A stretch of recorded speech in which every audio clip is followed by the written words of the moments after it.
여러분들 생활하면서 삶에서 어디에 이렇게 딱 묶여 있는 그런 일들이 혹시 있을까요? 우리가 코로나 시대에 어느 한 부분에 굉장히 많이 묶여 있어요. 매여 있어요. 그게 뭐냐면 미디어예요, 미디어. 그렇죠? 우리가 아마 많은 시간들 이 휴대폰을 통해서 유튜브나 또 다른 것들, 인별 맞나? 인별그램 이런 것들을 많이 보잖아요. 우리가 이것이 참 안타까운 것 같아요. 이 시대 상황을 그대로 따라간다는 게 저는 안타까운 것 같아요. 물론 유익한 거를 통해서 우리가 지식을 얻거나 또는 깨달음을 얻을 수도 있겠지만 저는 그것이 그렇게 좋아 보이지는 않습니다. 또는 누군가는 사람에게 매여 있을 수도 있어요. 자꾸 사람과의 관계 속에서 신경을 쓰고 그것이 마치 제일 중요한 것처럼 또 생각하거나 거기에 관해서 영향을 받는 그런 일도 있을 수 있습니다. 또는 누군가는 돈에 너무 매여 있는 거죠. 정말 돈 때문에 너무 걱정이 되고 힘든 거예요. 또는 건강 이런 거에 매여 있는 그런 경우도 있죠. 또 뭐에 매여 있을까요? 여러분들은 어떤 거에 혹시 매여 있는 것 같아요? 이성에게 매여 있을 수도 있겠죠. 그렇죠? 다양한 것들에 우리는 매일 수 있습니다. 근데 오늘 본문에 나온 사도 바울은 어디에 매여 있다고 했습니까? 쇠사슬에 매여 있다고 했어요. 쇠사슬에. 왜 쇠사슬에 매여 있다고 했을까? 지금 이 자신은 쇠사슬에 매여 있어요. 왜냐하면 로마 압송, 이송이 됐어요. 이 사람을 로마로 지금 옮기는데 죄인으로서 배를 타고 로마까지 지금 가는 그런 과정들을 조금 이따 이제 볼 건데 그렇게 과정들을 거쳐서 로마에 들어갔습니다. 그리고 본문에서 읽은 것 같이 그 옆에 누가 있냐면 군인이 지키는 거예요. 자기는 지금 정말 쇠사슬에 매여 있어요. 쇠사슬에 매여 있는 이유가 뭘까요? 그거는 예수님 때문에 그래요.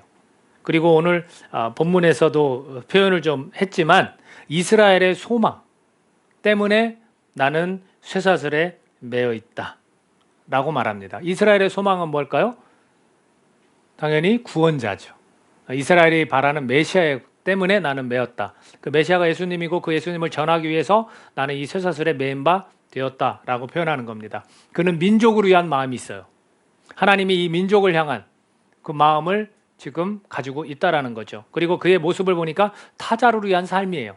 자기 자신이 아닌 어느 누가 쇠사슬에 매인 삶을 원하겠습니까?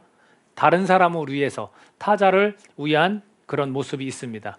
이것이 바로 이타적인 삶이라는 거예요. 이기적인 삶이 아니라 그리스도인들은 사실은 이타적인 삶, 다른 사람을 위한 삶을 살아간다는 것을 언뜻 우리에게 보여주고 있습니다.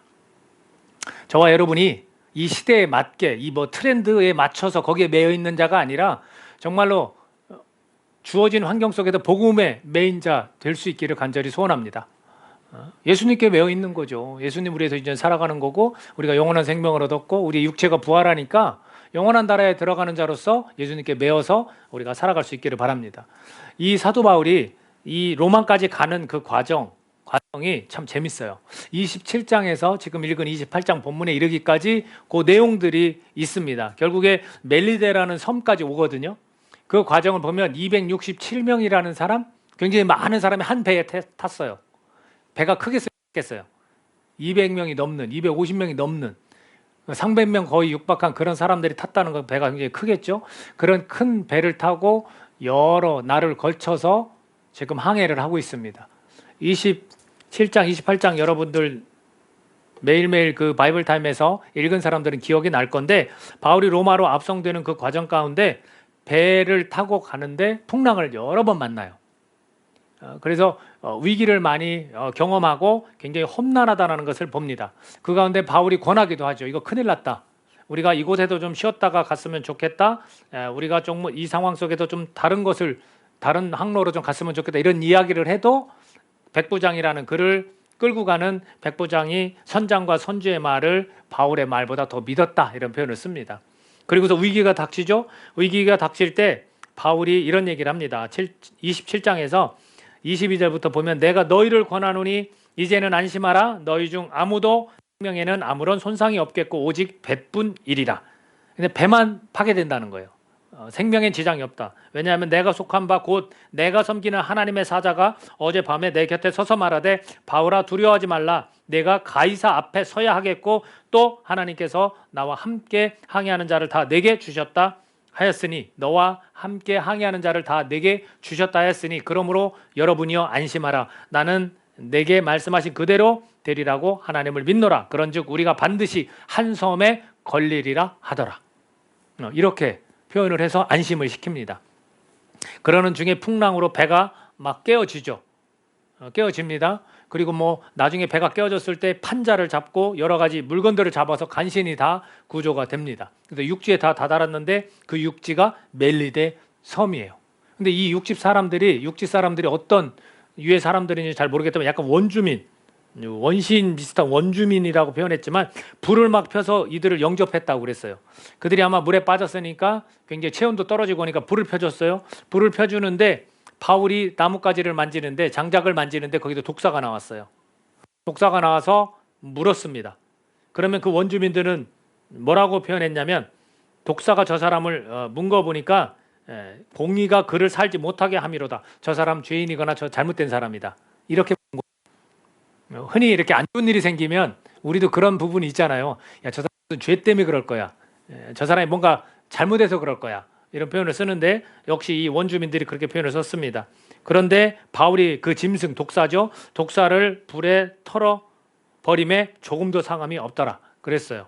그랬더니 그들이 뭐라고 하냐, 그가 붙든지 혹은 갑자기 쓰러져 죽을 줄로 기다렸지만 오래 기다려도 그에게 아무 이상이 없음을 보고 뭐라고 하냐면 저 사람은 신이다. 원주민들이 조금 어떤 사람들인지 대충 알겠죠? 신이라고 그렇게 말합니다. 그러니까 그 섬에서 가장 높은 사람이 그를 대접을 해요. 죄수의 신분이지만 그를 대접을 합니다. 그를 대접을 하는데 그 가장 신분이 높은 보블리오라는 사람 아버지가 열병에 걸렸어요. 열병과 그 이질에 걸려 누워 있었습니다. 그러니까 바울이 들어가서 기도하고 그에게 안수를 했더니 나았어요. 누가 낚인 겁니까?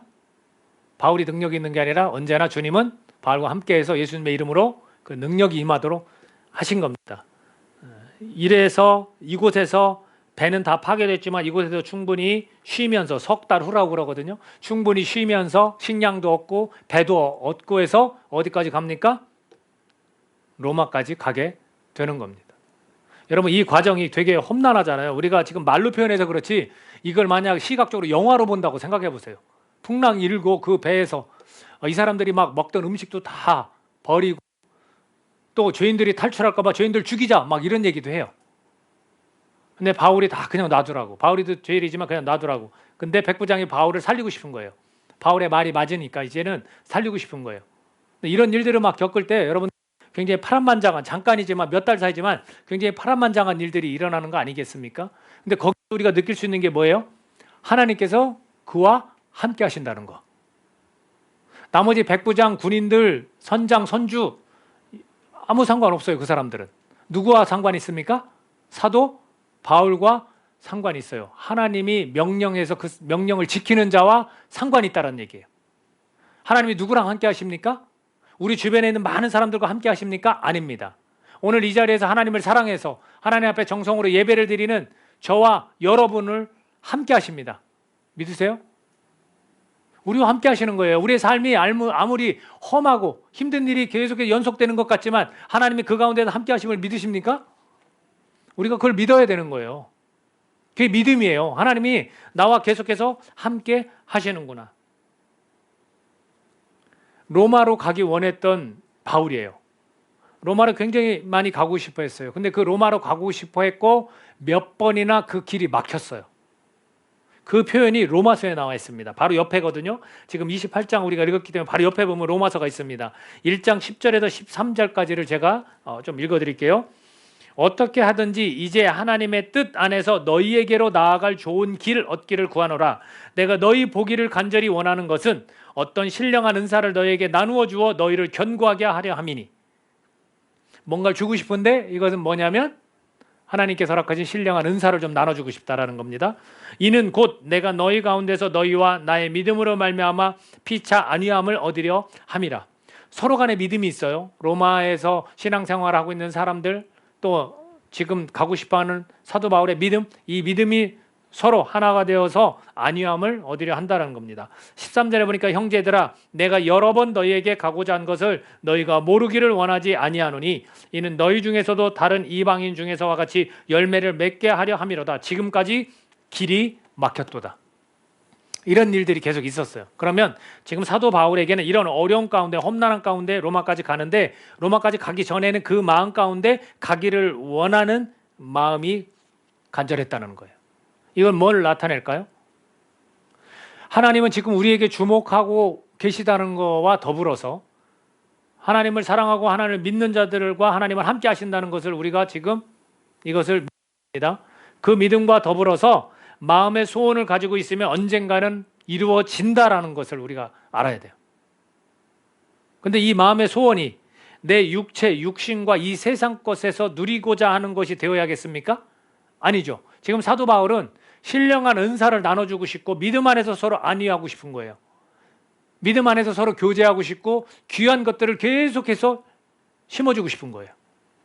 그것은 결국 뭡니까? 주님에 관한 것, 예수님에 관한 것, 하나님에 관한 것을 계속 말해주고 싶은 거예요.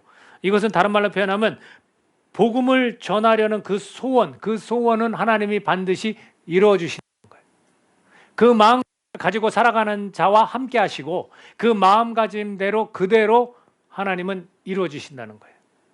그러면 가깝게는 우리 가족들을 놓고 우리가 기도하고 있는데 복음에 관련된 거 맞아요? 아니에요? 그 열망이 우리에게 있어요. 우리 가족을 살리고 싶고 구원하고 싶은 마음이 있어요. 그럼 반드시 하나님께서 그걸 이루신다 믿으십니까? 이게 믿음이에요. 우리가 이것을 통해서 바울이 여러 번 길이 막혔지만 포기할 만도 하잖아요. 다른 길인가 보다. 야, 우리 가족은 더 이상 구원해 주시지 않나 봐. 내가 금식하면서 기도하고 물질을 들여가면서 기도하는데도 왜 구원 안 해주시지? 그만둬야겠다, 중단해야겠다 할 수 있습니까? 없습니까? 우리 지쳐서 그럴 수 있어요. 그러나 오늘 보여주는 게 뭐냐면 결국은 여러 번 길이 막혔지만 결국에는 이런 험난한 과정을 통하지만 결국에는 로마로 가게 하신다는 거예요.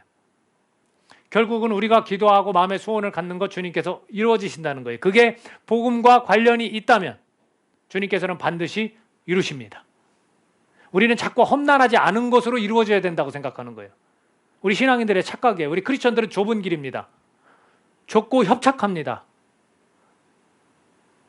그 가운데 하나님은 함께 하십니다. 그래야 이게 실감나고 하나님을 경험하는 삶이 되는 거지, 어찌 세상 사람처럼 저렇게 잘 먹고 잘 입고 아무 걱정 없이 살려고 그렇게 생각하십니까? 그건 크리스천의 모습이 아니에요. 여기에서 오늘 우리 마음 가운데 복음을 전하고 싶은 소원을 주님께서 언젠가 이루어지신다는 거, 이것을 오늘 우리가 기억할 수 있기를 바랍니다. 그런 마음을 가지고 어려운 과정을 거쳤지만 하나님이 함께 하시고 도와서 거기까지 도착했을 때 사도 바울의 마음은 어땠을 것 같아요? 이 그동안 겪었던 풍랑, 고난, 풍파, 이거는 그냥 씻은 지지 싹 없어졌을 것 같아요. 광장에서 그들이 나와서 믿는 자들이 조금 몇 안 되지만 그들을 맞이했어요. 부둥켜 안고 여기까지 정말 오고 싶었는데 여러 번 길도 막혔지만 하나님께서는 오게 하셨다. 당신들이 오는 것이 곧 주님을 만난 것 같다. 이렇게 안 했겠어요? 그리고 그들에게 말합니다. 내가 정말로 오고 싶었다고. 그리고 여러 번 어떤 일들이 있었는데 가이사에게 상소할 수밖에 없었다라는 거. 왜냐하면 굉장한 반대가 있었고 돌로 쳐서 죽이려고 하는, 또 숨어서 40명이라는 사람이 그렇게 살해하려고 하는 이런 일까지 다 겪었어요. 본인이 다 듣고 다 봤어요. 그런 중에 와가지고 뭐라고 이야기하냐면 20절 같이 한번 읽어볼까요? 20절. 자, 20절 같이 읽습니다. 시작. 이러므로 너희를 보고 함께 이야기하려고 청하였으니 이스라엘의 소망으로 말미암아 내가 이 쇠사슬에 매인 바 되었노라. 이스라엘의 소망을 내가 전하게 되었다. 이게 아마 쇠사슬에 매인 것을 엄청 기쁘게 말했을 것 같아요. 하나님이 나를 이렇게 고생시켰다 이렇게 말한 게 아니라, 야, 너무 기쁘다. 내가 지금 쇠사슬에 매인 게 얼마나 기쁜지 몰라. 이렇기 때문에 너네들을 만날 수 있고 너네들에게 이 소망을 전할 수 있는 거야. 이렇게 됐어요. 근데 그것을 듣는 자들이 뭐라고 표현하냐면 개인의 사상으로 그걸 받아들입니다. 21, 22절 한번 읽어볼까요? 본문 21, 22절 시작. 그들이 이르되 우리가 유대에서 내게 대한 편지도 받은 일이 없고 또 형제 중 누가 와서 내게 대하여 좋지 못한 것을 전하든지 이야기한 일도 없느니라. 이에 우리가 너의 사상이 어떠한가 듣고자 하니 이 파에 대하여 어디서든지 반대를 받는 줄 알기 때문이라 하더라. 여기에서 이게 참 이 중요한 대목인 것 같아요. 이 복음을 듣는 자들, 우리가 예수님에 관해서 이야기할 때 이것을 듣는 자들의 태도를 그대로 보여주는 것 같습니다. 드디어 로마에 도착을 해서 너무나 기쁜 마음으로 이것을 전하려고 하는데 듣는 자들은 그것을 뭐라고 표현하냐면 우리는 편지를 보낸 적도 없고 형제 중에 누가 와서 내게 대해 좋지 못한 것을 말한 것도 없어. 그러니까 너의 사상에 대한 건 궁금해. 그리고 너가 갖고 있는 이 당이죠. 이 당에 대해서 듣고 싶어. 왜? 맨날 그 당에 대해서 반대하는 것만 우리는 알고 있어. 왜 이렇게 반대해? 가는 곳마다 왜 이렇게 반대해? 그것을 듣고 싶다라고 표현을 했습니다. 여기에서 우리에게 주는 교훈이 있어요. 이것은 듣는 자가 조심해야 할 것과 전하는 자, 특히 설교자가 조심해야 할 것에 대해서 우리에게 말해주는 것 같습니다. 그것은 뭐냐면 자신이 만난 그 주님을 우리가 전하는 건 괜찮아요. 그건 뭐라고 하냐면 우리가 간증이라고 표현하고 있거든요. 내가 예수님을 이렇게 만났습니다. 예수님은 나에게 이런 분입니다. 이거는 괜찮아요. 그 만남을 통해서 누가 높여지니까? 제가 아닌 주님이 높여지니까 괜찮아요. 근데 이념이나 사상을 집어넣는 경우가 있어요. 목회자가 자기가 의도한 바대로 이 회중들에게 이 가치관을 자꾸 심어주는 거예요. 그걸 우리가 선동이라고 하거든요. 그리고 개인의 그 주장이라는 게 있어요. 이게 맞습니다 하고 정치적인 이야기까지 끌어들이면서 막 이야기하는 경우가 있거든요. 근데 저는 이거 옳지 않다고 봐요. 그 사람의 감정이 표출될 때도 있고요. 또 그 사람이 갖고 있는 이 생각들, 이 사상이 밖으로 나올 때가 있어요. 그래서 항상 우리가 어디에 매여서 말씀을 전해야 되면 설교자는 이 본문, 이 설교를 할 때 이 성경, 이 본문에 매여서 사실은 말씀을 전할 수 있어야 되는 거예요. 이걸 더 지나쳐도 안 되고 또 이것을 더 잘 못 전해도 안 되는 거예요. 있는 그대로 이것을 가지고 잘 전할 수 있어야 되는 거예요. 듣는 자도 뭘 조심해야 됩니까? 우리가 선동하는 걸 조심해야 되는 거예요. 아까도 서두에 말씀드렸지만 유튜브를 통해서 좋은 것도 듣습니다. 물론 설교하는 것도 듣고 가르침도 듣습니다. 근데 거기에는 여러분 개인의 사람의 생각이 들어갈 수 있다는 거예요. 전혀 말씀과 언급하지 않는 것들은 우리가 조심해야 되는 거예요. 얼마나 많이 우리를 혹하게 합니까? 내 이성을 납득하게 하면 좋아하는 거예요, 여러분. 내 감정을 공감해주면 우리는 좋아하는 거예요. 내 감정과 소통이 되면요, 저 사람 말이 맞다 이렇게 얘기하는 거예요. 얼마나 많은 학문과 얼마나 많은 가르침들이 우리를 좋게 만드는지 몰라요. 근데 진리는 그게 아니에요. 진리는 단순하고 이미 정해졌습니다. 예수 그리스도에 관한 하나님의 이 뜻, 우리 인간을 향한 그 사랑, 여기 안에 다 있어요. 이것이 기준이 되어야 하고 이것이 원리가 되어야 하는 거예요. 그래서 전하는 자도 그렇고 듣는 자도 그렇고 이것을 반드시 주의해야 된다라는 거예요. 우리도 여차하면 지금 저 사람의 그 사상 또 당을 짓고 이 파라는 거, 이 사상의 한 갈래로 아는 거예요. 그리고 그 갈래를 따르는 그룹으로 보는 거예요. 아니에요. 복음은 여러분 만인에게 주어진 거예요. 그렇죠? 어느 대상, 어느 계층에게 주어진 게 아니에요. 모든 남녀노소 모두에게 다 주어진 거예요. 근데 어떻게 갈래가 생기고 당을 짓습니까? 절대 아닌 거예요. 이거는 그들의 욕심에서 비롯된 거예요. 나를 따르는 팔로워들을 만드는 거예요. 아시겠어요? 결국은 개인의 욕심 때문에 그런 거지 하나님 나라를 빙자해서 주님을 위해서 한다라고 하는데 여러분 거기에 넘어가지 마십시오. 저 그런 거 많이 보는 것 같아요. 함부로 여러분들 그래서 그 영상을 좋아하면 안 돼요. 여러분 이 설교는요, 이 공동체에서 우리의 형편과 사정에 맞게 하나님이 설교자를 통해서 같이 공동체 안에서 현실적으로 지금 우리에게 필요한 게 이 말씀입니다 라고 주시는 거예요. 지금처럼 우리 현실로 우리 공동체가 지금 힘드니까 주님께서 이것을 통해서 이런 풍랑 가운데서도 함께 하셨습니다. 우리에게 주목하십니다. 사도 바울을 도우셨습니다. 그 믿는 우리도 돕습니다. 이런 게 진짜 메시지인 거예요. 그렇지 않아요? 지금 우리에게 주시는 현실적으로 우리에게 주시는 이 메시지예요. 그리고 우리의 마음을 소원을 가져요. 우리 가족들이 지금 안 믿는 사람들이 많잖아요. 저와 같이 함께 힘을 합해서 이렇게 기도하는 거예요. 언젠가는 주님 그 뜻을 이루어 주십니다. 이게 진짜 복음이에요. 여러분을 만족시키려고 뭔가 찾고 자꾸 듣는 게 복음이 아니에요, 여러분. 물론 그게 복음일 수도 있죠. 현실적으로 제가 그것을 잘 여러분에게 전달을 못해서 내가 현실적으로 지금 이게 굉장히 어려운데 이 교회 안에서 이 메시지로는 내가 해결이 안 돼서 다른 곳에서 분명히 들을 수는 있습니다. 근데 그것이 진정한 그 말씀이라면, 그러나 그 개인의 사상과 선동하는 거라면 여러분들 조심하셔야 되는 거예요. 이들도 이들의 태도는 바로 이렇게 니네 파에 대해서 듣고 싶다, 네 당에 대해서 듣고 싶다, 네 사상에 대해서 듣고 싶다. 사도 바울은 자기 사상을 전한 적이 한 번도 없어요. 근데 받아들이는 자들은 사상이라는 거죠. 전하는 자가 사상을 전하면 되겠습니까? 그것도 안 되는 거고, 우리 듣는 자도 그렇게 저 사람의 사상을 듣고 싶어 하면 안 되는 거예요.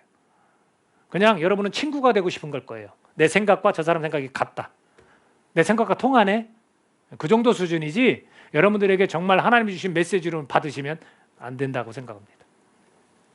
그것을 오늘 우리에게 보여주시고 있습니다. 모두에게 복음은 기쁜 소식입니다. 아멘입니까?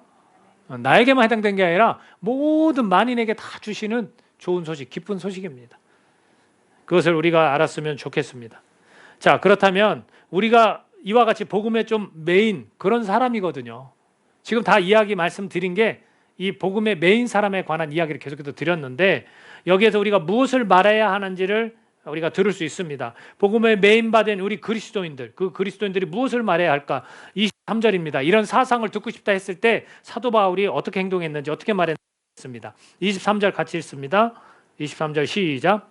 그들이 날짜를 정하고 그가 유숙하는 집에 많이 오니 바울이 아침부터 저녁까지 강론하여 하나님의 나라를 증언하고 모세의 율법과 선지자의 말을 가지고 에 대하여 권하더라. 여기에 그의 사상은 있습니까? 없습니까? 없다라는 거예요.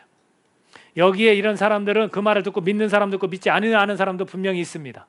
제가 항상 이야기하지만 이 교회 내에서도, 공동체 내에서도 믿는 사람이 있고 믿지 않는 사람이 있습니다. 안타깝게도.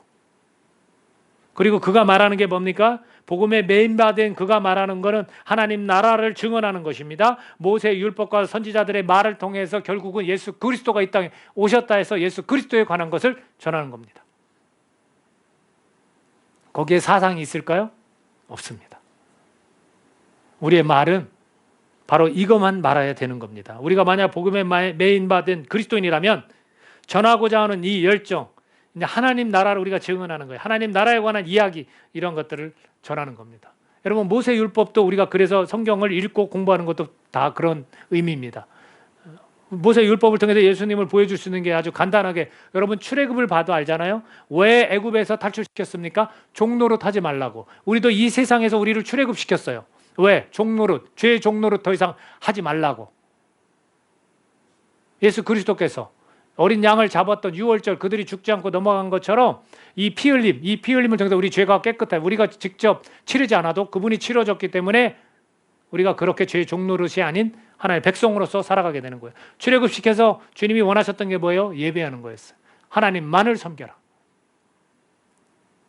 오늘 우리도 세상에서 우리를 탈출시켜서 하나님을 섬기도록 그렇게 만드신 겁니다. 가나안 땅에 들어가는 것도 마찬가지죠. 우리가 가나안 땅에 들어간 것처럼 우리가 천국 백성으로 저 천성을 향해서 가는 거예요. 그런 것들이 다 가르침이 될 수가 있습니다. 또 노뱀을 들었던 것처럼 누가 들려야 돼요? 예수 그리스도께서 들려야 되는 거. 다 그런 모세 오경들의 이야기들이 다 예수님에 관한 이야기라는 거예요. 선지자들이 이야기한 것도 마찬가지예요. 현실은 굉장히 악하고 또 믿는 자들이 나쁜 짓을 했어요. 그러니까 막 격분해가지고 막 외쳤던 것들이 선지자들이에요. 그러면 선지자를 어떤 취급했냐? 그들이 미친 자 취급을 했어요. 그들이 외쳤던 게 뭐냐면 메시아가 온다라는 거예요. 그 메시아가 누굽니까? 오랜 시간이 몇백 년이 걸렸지만 예수 그리스도께서 오신 거죠. 선지자들이 다 그 얘기를 했습니다. 평화의 땅이 될 것이다. 평화가 올 것이다. 평화가 우리와 함께 할 것이다. 그것이 다 예수 그리스도 천국에 관한 모습을 바라보면서 선지자들이 다 이야기했다라는 거죠. 그러니까 우리가 복음의 맨바 됐기 때문에 우리 입술에서 말해야 될 것들이 바로 이런 것들이에요. 예수님에 관한 것, 하나님은 어떤 분이십니다. 하나님 나라가 이겁니다. 라는 것. 예수님이 이 땅에 오시면서 하나님 나라가 도래했습니다. 하나님 나라 백성들의 삶은 이렇습니다. 세상과는 좀 다릅니다. 이런 것들을 우리가 말할 수 있어야 된다라는 겁니다. 모두가 믿을 수 있는 것은 아니다라는 것을 24절에서 보여줍니다. 그렇게 여러 날짜를 정하고 집에 많이 찾아와서 계속해서 강론했지만 그 말을 믿는 사람도 있고 믿지 아니하는 사람도 있어라고 되어 있습니다. 우리도 마찬가지죠. 우리 주변에서 우리가 아무리 이런 이야기를 해도 이것을 믿는 사람도 있고 믿지 아니하는 사람도 있다라는 겁니다. 그러면서 사도 바울이 25절의 마지막에서 이런 이야기를 합니다. 서로 맞지 아니하여 흩어질 때에 바울이 한 말로 이르되 야, 성령이 선지자 이사야를 통해서 너희 조상들에게 말씀하신 것이 맞다. 니네 조상들에게 말씀하신 것처럼 지금 니네에게도 다 해당돼. 그게 뭐였냐면 너네 마음의 문제야. 마음이 굉장히 우둔해져서 지금 이 복음 진리를 말해도 안 받아들이는 거야. 그 설명을 해주고 있습니다. 여러분, 세상에서 많은 사람들이 그렇게 변해가고 있어요. 믿는 성도들까지도 마음이 계속해서 우둔해져 가고 있습니다. 이 코로나가 준 유익도 있지만 이 코로나 통해서 우리의 믿음이 굉장히 밑으로 떨어진 사람들도 많아요. 어떻게? 마음이 우둔해진 사람이 한둘이 아니라는 거죠. 우리는 계속해서 이런 말씀들을 가지고 우리 스스로를 한번 점검해 봐야 됩니다. 우리 공동체를 점검해 봐야 돼요. 우리 마음이 우둔해지면 아무리 진리의 말씀이 이런 설교 또는 이런 가르침 통해서 우리가 전해줘도 안 받아들이면 그만인 거예요. 왜? 이 마음의 문제가 자꾸 생기는 거예요. 끝으로 여러분에게 드리고 싶은 말씀이 지금 사도 바울이 너무나 편안한 상태에서 복음을 전하고 있습니까? 아니면 옆에 군인이 계속 지키고 마치 쇠고랑을 차고 복음을 계속 전하고 있습니까? 물론 그걸 좀 자유를 줬겠죠. 쇠고랑까지는 차지 않았겠지만 그는 계속해서 군인이 옆에 지키고 유배 생활 같은 거예요. 유배 생활 같은 곳에서도 계속해서 그는 셋집에서 작은 새를 내면서 그렇게 기거하는 집에서 자기에게 오는 사람들을 다 영접하면서 다 전하고 있습니다. 자, 31절 한번 같이 28장 사도행전 28장 마지막 구절입니다. 31절 우리 한 목소리로 같이 읽어볼까요? 자, 시작. 하나님의 나라를 전파하며 주 예수 그리스도에 관한 모든 것을 담대하게 거침없이 가르치더라. 아멘. 2년 동안 유배 생활하면서 2년 동안 계속해서 하나님 나라를 전파하고 예수님에 관한 모든 것을 전했다라는 겁니다. 여러분, 사도 바울은 결국 쇠사슬에 매인받은 사람이 아니라 복음에 매인받은 사람이라는 거예요. 오늘 우리 환경이 우리를 매었다면 우리는 우리 환경 때문에 우리가 매인받은 사람이 아니라 바로 그 환경을 뛰어넘는 복음에 매인받은 사람이라는 거, 그런 그리스도인이라는 걸 잊지 않으시길 바랍니다. 저와 여러분이 힘들어도 괜찮아요. 이것이 힘들어진 것이 괜찮아지려고 노력하니까 어려운 거예요. 힘들어진 걸 그냥 받아들이고 내가 뭐에 집중하고 내가 뭐에 매인받았냐면 복음에 매인받은 그리스도인이구나. 내 마음의 소원이 복음을 전하고자 하는, 사람을 구원하고자 하는 곳에 그 마음이 맞춰져야 되는 거예요. 그래야 이런 험난한 힘든 우리 현실 가운데 하나님이 함께 하시면서 돕는 겁니다. 그때 우리 가운데 기쁨이 넘칠 줄로 믿습니다. 오늘 우리 교회가 그런 교회가 되었으면 해요. 우리 은혜와 영광교회가 정말로 복음에 매인받았습니다. 하나님, 또는 많은 사람들 앞에 나는 복음에 매인받은 사람이에요 라고 고백할 수 있는 그런 우리 지체들이 되시기를 예수님의 이름으로 축복합니다. 같이 기도하겠습니다.